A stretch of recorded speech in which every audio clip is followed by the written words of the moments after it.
우리가 일상생활에서 오랫동안 사용하지 않는 그런 물건이 있다면 사용할 때 어떡합니까? 먼저 꺼내서 깨끗이 닦고 청소해서 그것들을 사용하게 됩니다. 먼지가 묻어있거나 오래되게 방치한 물건은 그냥 사용할 수가 없죠. 왜? 그곳에 보이진 않아도 무언가 먼지가 있고 더럽혀진 것 같아서 가능하면 깨끗하게 닦고 청소해서 그 물건들을 사용합니다. 자, 이런 원리는 영적인 것도 마찬가지입니다. 하나님께서는 하나님의 일을 하나님의 사람들을 통해서 일하십니다. 하나님께서 친히 일하시기도 하시지요. 그러나 하나님은 많은 일들을 사람을 통해서 역사하시는데, 그러나 하나님께서 사람을 쓰실 때 그냥 사용하시느냐? 아니에요. 우리가 오래된 물건을 깨끗하게 씻고 사용하는 것처럼 하나님께서도 우리를 사용하실 때 우리를 정결하게 하시고, 다시 말하면 깨끗하게 하신 이후에 우리를 사용하신다 하는 겁니다. 자, 오늘 본문의 말씀이 그렇습니다. 오늘 본문의 말씀은요, 이사야 6장, 이사야 선지자의 소명장이라고 할 수 있습니다. 이사야가 하나님께서 부르신 선지자, 예언자로 헌신하기를 부르심에 응답하는 장면이 오늘 본문 말씀인데, 하나님은 오늘 이사야를 사용하실 때도 마찬가지입니다. 이미 준비되어 있고 하나님을 향한 신실한 이사야지만, 그러나 하나님은 이사야를 하나님의 종으로 하나님의 말씀을 선포할 예언자로 사용하실 때 그냥 사용하시는 것이 아니라 먼저 그를 정결하게 하시고 성결하게 하셔서 깨끗하게 하셔서 그를 사용하십니다. 그것이 오늘 본문의 말씀입니다. 자, 이렇게 하나님은 이사야 선지자를 부르시고 또 이사야도 하나님의 부르심에 응답하여 주여 내가 여기 있습니다. 나를 보내소서 하고 온전히 자신을 드리게 되는데, 자, 이렇게 이사야가 선지자로서 하나님의 말씀을 전하는 예언자로서 쓰임받은 때가 언제이냐? 오늘 보면 1절을 한번 보시겠습니까? 이사야 6장 1절을 어떻게 시작하고 있습니까? 우시야 왕이 죽던 해에 라고 말씀합니다. 이사야가 하나님의 부르심을 받고 선지자, 예언자로 쓰임받던 해에 정확한 연대가 나와 있는데, 우시야, 남유다, 이제 이스라엘 남과 북으로 나누어졌죠. 남유다 우시야 왕이 활동하다가 왕이 죽은 바로 그 해에 이사야가 선지자로 부르심을 받았다라는 겁니다. 자, 바로 이때 이사야에게도 굉장히 중요한 시기죠. 왜? 하나님이 자신을 부르셨기 때문에 자신의 인생에 있어서 가장 중요한 시기이지만, 또 이때는 이스라엘 백성들에게도 가장 어찌 보면 중요한 시기 또는 위기의 순간이라 할 수가 있습니다. 왜냐하면 왕이 죽었기 때문입니다. 당시 왕은 한 나라에 있어서 왕은 굉장히 중요한 위치를 차지하고 있습니다. 더욱이 우시야 왕이 어떤 사람인가 하면, 우시야 왕은요, 이제 남유다에서도 그래도 선한 왕입니다. 괜찮은 왕이고요. 52년을 통치했습니다. 굉장히 오랫동안 통치한 왕입니다. 더욱이 이 우시야 왕 때에는 이 남유다는 굉장히 작은 나라예요. 하지만 크게 번영을 이룬 때가 우시야 왕이 통치하던 그러한 시기입니다.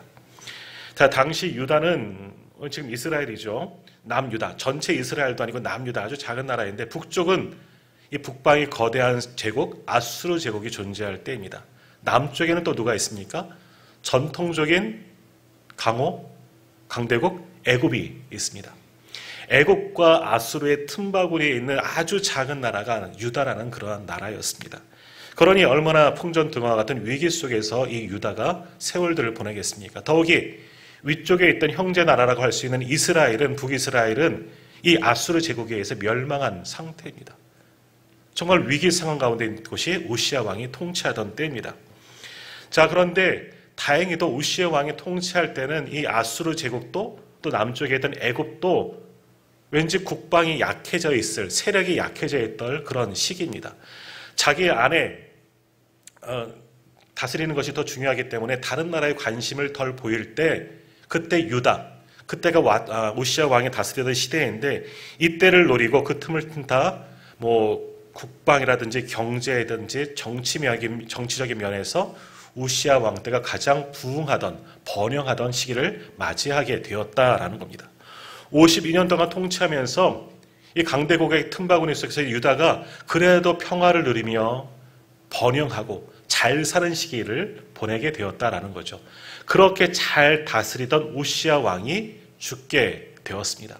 그러니 이스라엘 백성들, 남유다의 백성들, 우시야 왕이 죽은 이후에는 걱정이 되는 겁니다. 이 나라가 어떻게 될 것인가?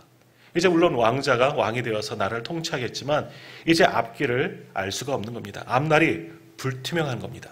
그래 남유다의 백성은 근심하고 걱정하던 시기가 바로 이사야가 선지자로 부르심을 받은 바로 그때였다라는 겁니다. 그렇게 우시야 왕이 죽던 그 해 이사야는 하나님의 강권적인 부르심을 받고 하나님의 말씀을 선포하는 예언자가 됩니다. 그러니까 오늘 본문 1절 말씀 한번 같이 읽어볼게요. 1절 말씀 같이 읽겠습니다. 우시야 왕이 죽던 해에 내가 본즉 주께서 높이 들린 보좌에 앉으셨는데 그의 옷자락은 성전에 가득하였고. 아멘. 자, 이 말씀을 이러한 배경을 쫓아서 의역하면 다시 번역하면 이렇게 할 수 있습니다. 강력한 인간 왕이었던 우시야가 죽던 바로 그 해 나는 높이 들린 보좌 위에 앉아 계신 하나님을 목격하였다라고 1절을 다르게 해석할 수가 있는 겁니다. 유다 백성들이 가장 존경하던 사람 가운데 강력한 왕이었던 우시야 왕은 죽었지만 바로 그 죽던 해에 이사야는 환상 가운데 성전 안에 임하신 하나님의 보좌를 보게 되는 겁니다.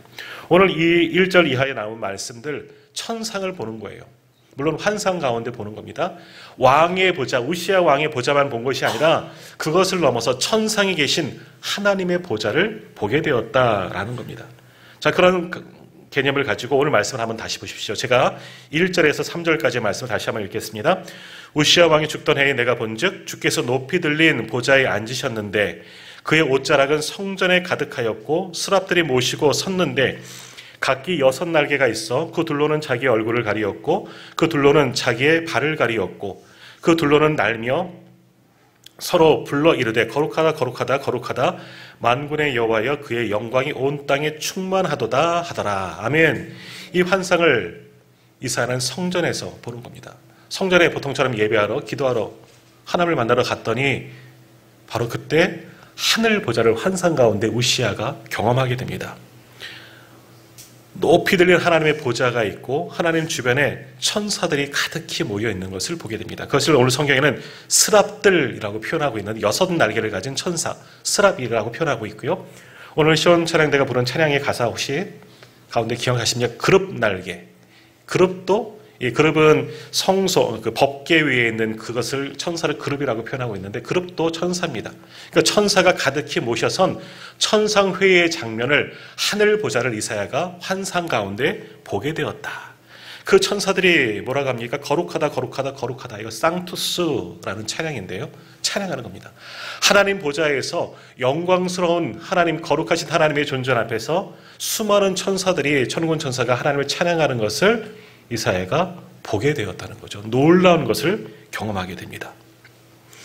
이와 같은 하나님의 보좌를 주의 성전에서 보았다가 환상 가운데 보고 이사야가 깜짝 놀라고 그 앞에 자신의 죄를 회개하며 엎드릴 수밖에 없습니다. 그것이 5절 말씀인데요. 자, 5절 말씀 한번 같이 읽도록 하겠습니다. 이사야 6장 5절 말씀 같이 읽습니다. 그때에 내가 말하되 화로다 나여 망하게 되었도다.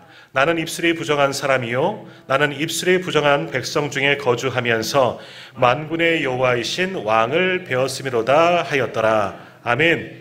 이사야가 하나님의 보좌, 천국의 보좌를 환상 가운데 보고 뭐라고 이야기했습니까? 내가 말하되 화로다, 재앙이구나, 나로 망하게 되었다. 왜 내가 망하게 되었을까요?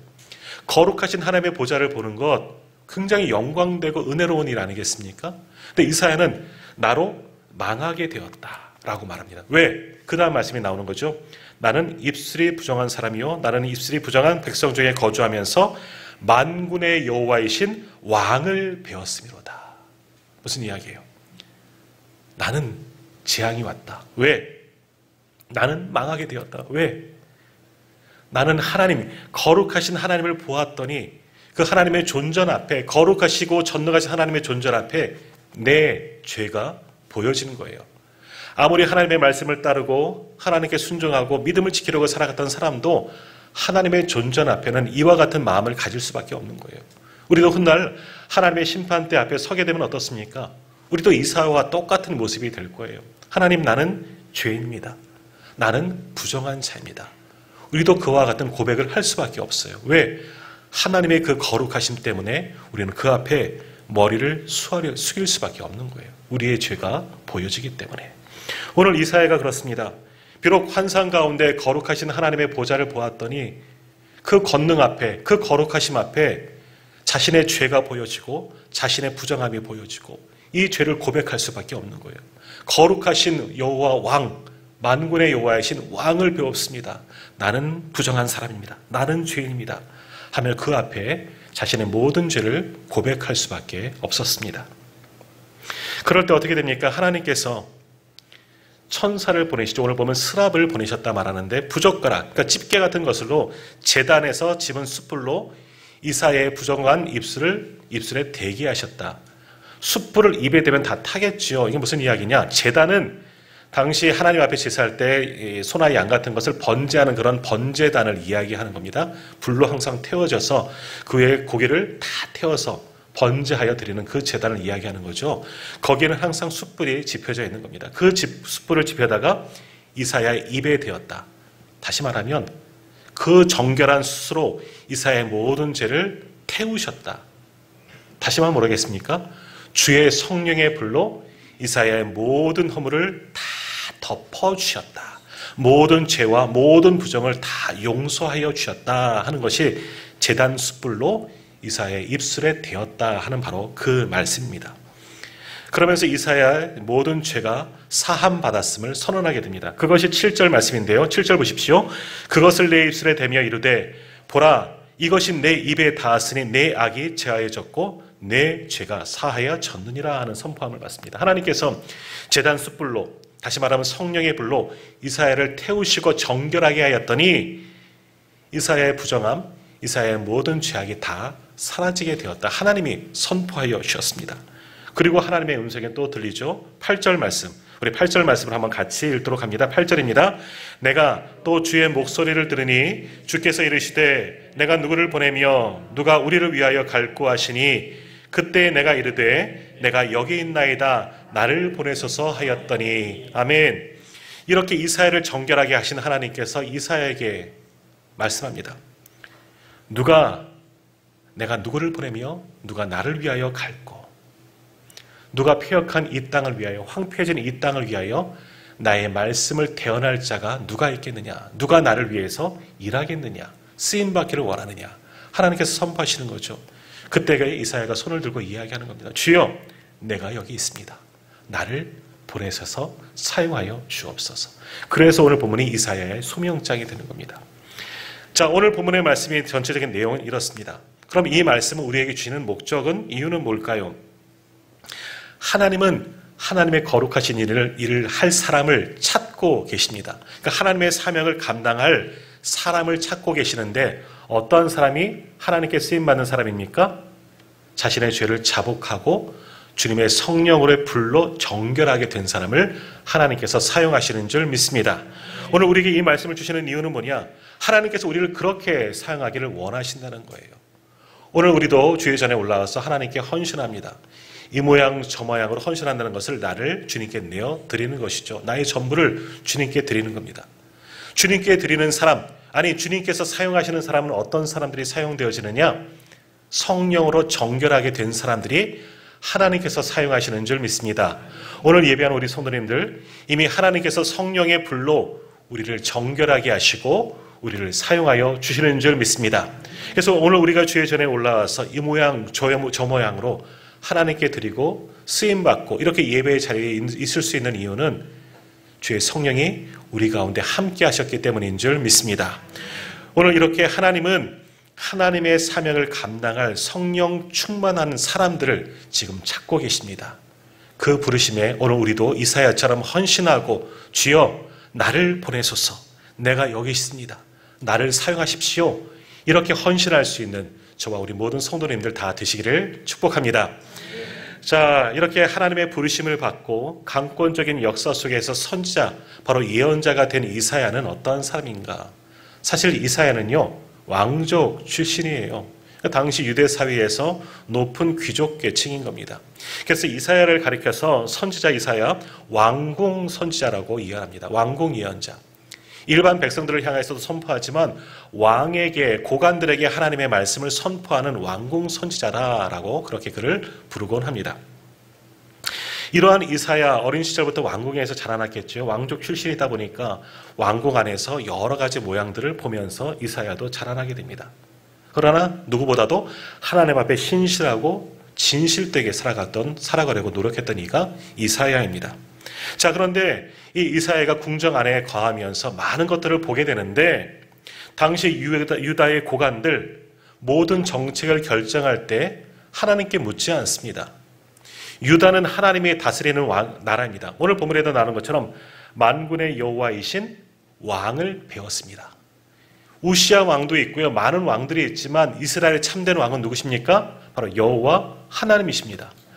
그러므로 모든 이스라엘 백성들, 남유다의 백성들은 모든 통치의 기반을 하나님께 여쭈어 물어야 하는 겁니다. 물론 제사장이나 선지자들에게 묻고 하나님의 뜻을 알고 그 뜻대로 준행해야 하는 것이 당시 왕들이지요. 그런데 왕을 비롯한 모든 고관들, 모든 결정함에 있어서 하나님께 묻지 않습니다. 그럼 누구의 뜻대로 합니까? 자기들이 원하는 대로, 자기의 생각과 자기의 방법대로 모든 국정을 운영하는 것을 보게 됩니다. 다시 말하면 남유다는 참 왕이신 하나님이 다스리는 나라입니다. 그런데 왕이신 하나님이 있음에도 불구하고 왕을 비롯한 모든 고관들, 관리들은 모든 결정을 하나님의 뜻이 아닌 누구의 뜻? 사람의 뜻대로, 자기들의 뜻대로, 자기들의 원하는 대로 모든 것을 결정하고 행하는 것을 이사야가 보게 되었다는 것이죠. 그러니까 비신앙적인 모습을 보게 된 겁니다. 하나님을 섬기는 자들로서 왕이신 하나님의 뜻을 따르지 아니하고 사람들의 말로, 사람들의 생각대로 나라가 운영되어지는 것을 보고 참 안타깝게 생각하고 있을 때였습니다. 자, 그 결과 나라는 어떻게 되었느냐? 조금 전 말씀드린 것처럼 우시아 왕 때는 나라 겉으로 보면 부국강병을 이루었습니다. 나라가는 큰 번영을 이루었지만 반면에 영적으로는 굉장히 피폐해진 상태가 당시 남유다의 상태였다는 겁니다. 강대국의 틈바구니 속에서 정치적으로, 군사적으로, 경제적으로는 큰 번영을 이루었습니다. 겉으로 보면 나라는 풍요롭고 살기 좋은 세상이 되었습니다. 그러나 반면에 나라는 부강해진 것 같지만 상대적으로 사회적 약자들의 삶은 더더욱 어려워졌습니다. 하나님의 법은 뭡니까? 가진 자가 없는 자를 돌보며 살아가는 것이 하나님의 법입니다. 우리가 새벽에 신명기라든지 많은 율법들을 보았습니다. 거기에 하나님이 얼마나 많이 말씀하셨습니까? 강한 자가 약한 자를 돌보고 어려운 사람들을 사랑하며 베풀고 섬기는 것, 그것이 하나님의 법, 이스라엘 백성들에게 주신 율법입니다. 그러나 저들은 하나님이 주신 율법을 가지고 있음에도 불구하고 그 율법을 준행하지 않습니다. 하나님의 율법을 외면하고 오직 자신의 부와 영광에만 치중한 나머지 사회적 약자들의 삶은 더더욱 어려워지고 그들의 삶은 외면받고 피폐해져 가고 있는 시대가 이사야 선지자가 활동하던 당시의 모습이었습니다. 말 그대로 부익부 빈익빈, 가진 자는 더 많은 것을 가졌고 없는 자의 삶은 더 궁핍해진 시기가 당시 우시아 왕이 죽던 그 당시의 사회의 풍조였다는 것이지요. 자, 그런데 이러한 모든 모습을 이사야만 본 것이 아니라 누구도 보고 계셨을까요? 천상 보좌에 계신 하나님도 이 모든 것을 다 보고 계셨다는 겁니다. 사람의 눈은 가릴 수 있을지언정 하늘 보좌에 계신 하나님의 눈은 속일 수가 없는 겁니다. 겉으로는 부국강병을 이루고 풍요로운 세상이 되었을지만 저들의 내면과 사람들의 삶, 더욱이 외면받고 소외받은 약자들은 너무나 살기 어려운 세상이 되어버린 것.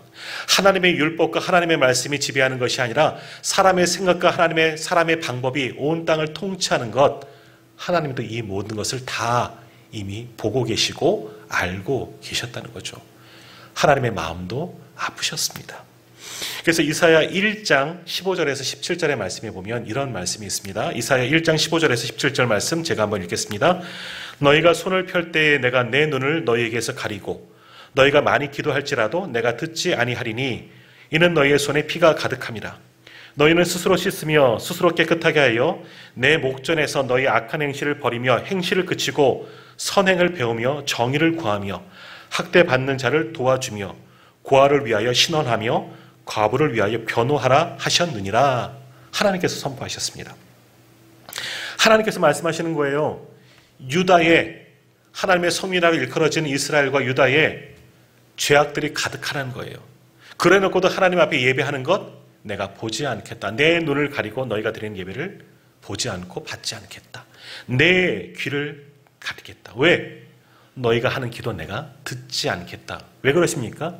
그 손에 피가 가득합니다. 다시 말하면 죄악이 가득하기 때문에 너희가 하나님의 말씀을 따르지 않고 범죄하면서 그렇게 드리는 예배, 그렇게 간구하는 예배, 기도 너희를 위한 것 아니겠니? 그러므로 나는 너희가 드리는 예배와 기도 보지 않고 듣지 않겠다. 응답하지 않겠다. 사실은 이렇게 말씀하신 하나님의 마음이 얼마나 아프시겠습니까? 사랑하는 당신의 백성들이 이렇게 죄악 가운데 있는 것을 보면서 그것을 알지 못하는 저들을 보면서 하나님의 마음은 불타는 듯 아파하셨습니다. 하나님이 왜 듣지 않겠다 말씀하십니까? 왜 듣지 않겠다 말씀하십니까? 저들의 죄악 가운데 있는 것을 보면서 깨달으라고, 돌아오라고 말씀하는 거예요. 얘들아, 너희들의 죄 때문에 죄로 가려져서 내가 너희를 볼 수 없다. 너희들의 죄 때문에 내가 들을 수 없다. 그러니 하나님께로 돌아와라. 하나님을 안타까워하는 말씀으로 그들에게 선포하시는 거예요. 이사야 5장 7절에서도 말씀합니다. 여기다 제가 읽겠습니다. 이사야 5장 7절입니다. 무릇 만군의 여호와의 포도원은 이스라엘의 족속이요 그가 기뻐하시는 나무는 유다 사람이라. 그들에게 정의를 바라셨더니 도리어 포악이요 그들에게 공의를 바라셨더니 도리어 부르짖음이었도다. 역시 동일합니다. 포도원이라고 이야기해요. 하나님께서 잘 가꾼 탐스러운 포도원, 그것이 이스라엘 백성들이라는 거예요. 그런데 하나님께서 기뻐하신 이스라엘이, 그리고 기뻐하시는 유다 사람들이 정의를 버리고, 하나님의 정의를 버리고 하나님의 공의를 버리고 죄악 가운데 거하였다는 거죠.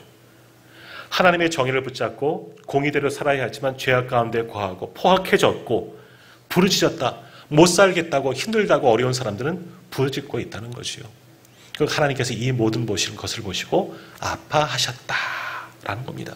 하나님께서 복 주시고 복되게 하신 이스라엘이, 정말 잘 가꾼 포도원 같은 이스라엘과 남유다가 하나님 보시기에 이렇게 영적으로 타락해진 것을 하나님은 천상 보좌에서 다 보고 듣고 알고 계셨다는 거예요.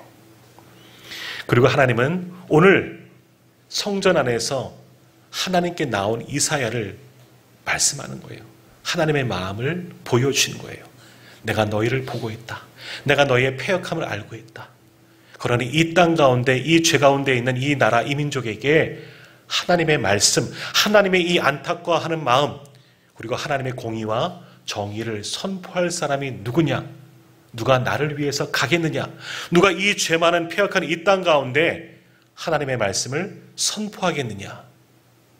이렇게 선포하시는 거예요. 그 하나님의 말씀을 대언할 예언자를, 메신저를 하나님께서는 찾고 계시는 겁니다. 그때 누가 대답합니까? 성전 안에서 이런 하나님의 영광되는 모습을 환상 가운데 본 이사야가, 하나님의 마음을 깨달은 이사야가 손을 들고 하나님께 나아갑니다. 주여, 제가 여기 있습니다. 주님, 나를 보내소서. 하나님, 나를 사용하여 주십시오. 라고 헌신하며 이사야가 나갑니다. 자, 그러나 하나님은 이렇게 헌신하는 이사야를 그냥 사용하지 않으시고 어떻게 하셨어요?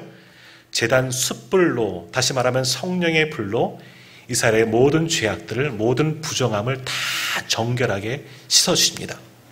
우리는 누구나 하나님의 존전 앞에 서면 다 죄인이에요. 내가 깨끗하고 거룩하게 산 것 같지만 하나님의 심판대 앞에 서면 우리의 죄가 보여집니다.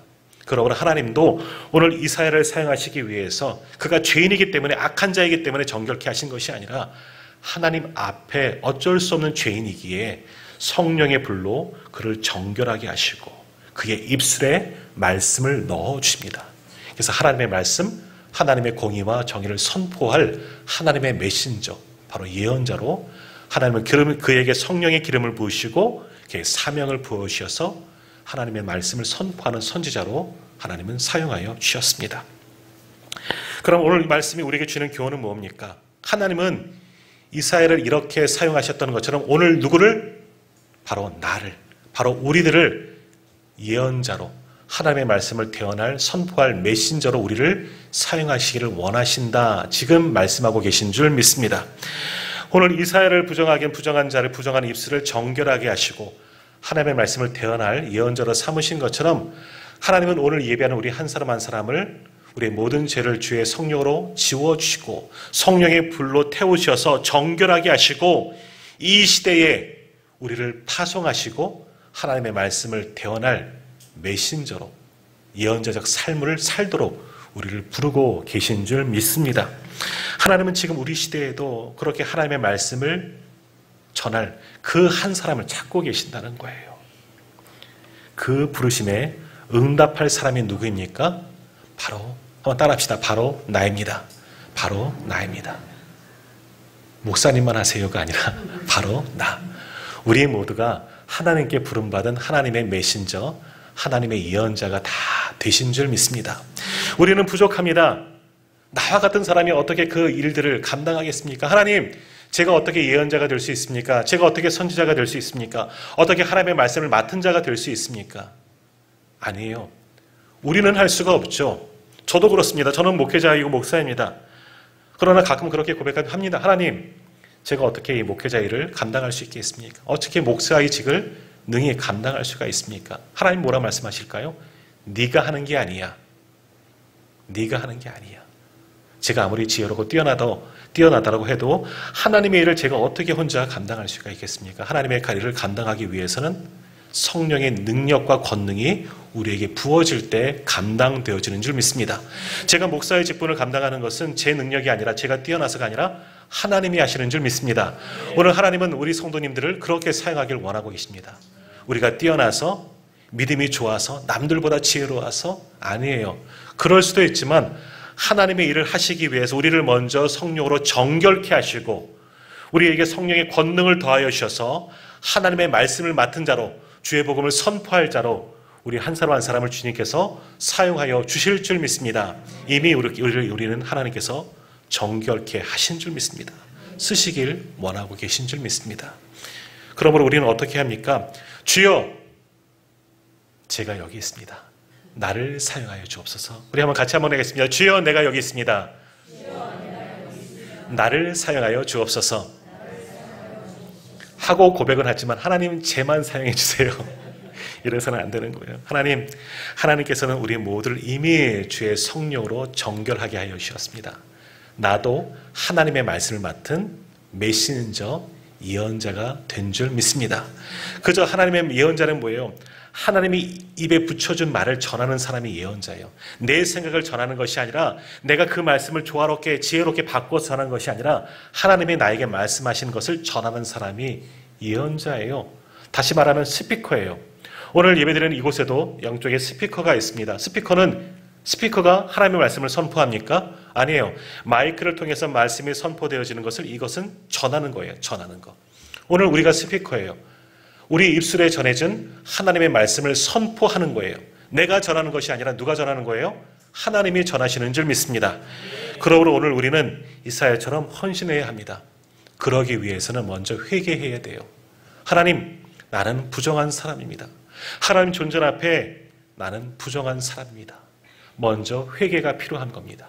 그럴 때 하나님은 주의 성령으로 우리를 정결하게 하시고 우리를 사용하십니다. 그러므로 우리는 회개한 이후에는 주님의 부르심에 응답해야 하는 겁니다. 그래서 오늘 말씀의 제목이 뭐예요? 회개와 부르심입니다.